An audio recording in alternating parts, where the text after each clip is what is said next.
எங்க சர்வீஸ் சென்டருக்கு ஒரு கஸ்டமர் ரெட்மி 9A ஒன்று ஃபோன் ஆன் ஆகலை அப்படின்னு கொண்டு வந்து கொடுத்தாங்க. கொடுக்கும்போது என்கிட்ட 2-3 சர்வீஸ் சென்டரில் கொடுத்தேன், யாருமே சரியான ரிப்ளை கொடுக்காமே என்கிட்ட ரிட்டர்ன் பண்ணிட்டாங்க அப்படின்னு என்கிட்ட சொல்லி கொடுத்துருந்தாங்க.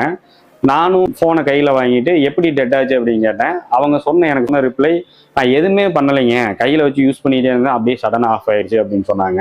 நான் உடனே ஃபோனை வாங்கிட்டு பிரித்து பார்த்துட்டு நம்ம ஃபால்ட் ஃபைண்டிங் மெத்தடில் ப்ராப்பராக ஃபால்ட் ஃபைண்டிங் பண்ணி பார்த்ததுல சார்ஜ் பின்னுலையும் பவர் கீலையும் வாட்டர் டேமேஜ் இருந்தது. அப்புறம் மறுபடியும் போய் நான் கஸ்டமர்கிட்ட போய் கேட்டேன், வாட்டர் டேமேஜ் இருக்குங்க, ஏதாவது அந்த மாதிரி ஆச்சுங்களா அப்படின்னு விசாரிக்கும் போது தான் அவங்க மறுபடியும் சொல்றாங்க, குழந்தைக்கு சாப்பாடு ஊட்டிட்டு இருந்தேன், அப்போ போனை குழந்தை கையில கொடுத்துருந்தேன், அதுக்கப்புறம் தான் இந்த மாதிரி ஆச்சு அப்படின்னு சொன்னாங்க. நானும் ப்ராப்ளத்தை கன்ஃபார்ம் பண்ணிட்டு சார்ஜ் பின்னையும் பவர் கீயும் ரிப்ளேஸ் பண்ணி கொடுத்துட்டேன். வெறும் 500 ரூபாயில வேலை முடிஞ்சிருச்சு. சரி, இப்போ அந்த 3 சர்வீஸ் சென்டர்லையும் ஏன் இந்த போனை ரெடி பண்ண முடியல அப்படின்னா, கஸ்டமர் சைட்லயும் இப்போ மிஸ்டேக் இருக்கு, அந்த சர்வீஸ் சென்டர் சைட்லயும் மிஸ்டேக் இருக்கு. என்ன மிஸ்டேக் அப்படின்னா, ஃபர்ஸ்ட் விஷயம், அந்த சர்வீஸ் சென்டர் கஸ்டமர் கிட்ட ப்ராப்பரா இன்வெஸ்டிகேஷன் பண்ணல. அவங்க ஹிஸ்டரியை கரெக்டா கேட்கணும், எப்படி ஆச்சு என்ன ஏது அப்படின்றத கேட்கணும். அப்படி கேட்கும் போது கஸ்டமரும் உண்மையை சொல்லணும். வக்கீல்கிட்டையும் டாக்டர்கிட்டையும் மட்டும் இல்லைங்க, நீங்க ஒரு சர்வீஸ் சென்டர்ல உங்க போனை கொண்டு போய் சர்வீஸ் கொடுக்குறீங்க அப்படின்னா, சர்வீஸ் சென்டர்லயும் நீங்க உண்மையை சொன்னாதான் உங்களுக்கு காஸ்ட்டும் கம்மியாகும், டைமிங்கும் ரொம்ப சேவ் ஆகும். இந்த மாதிரி மொபைல் டெக்னாலஜி சம்பந்தமான டிப்ஸ் அண்ட் ட்ரிக்ஸை தெரிஞ்சுக்கிறதுக்கு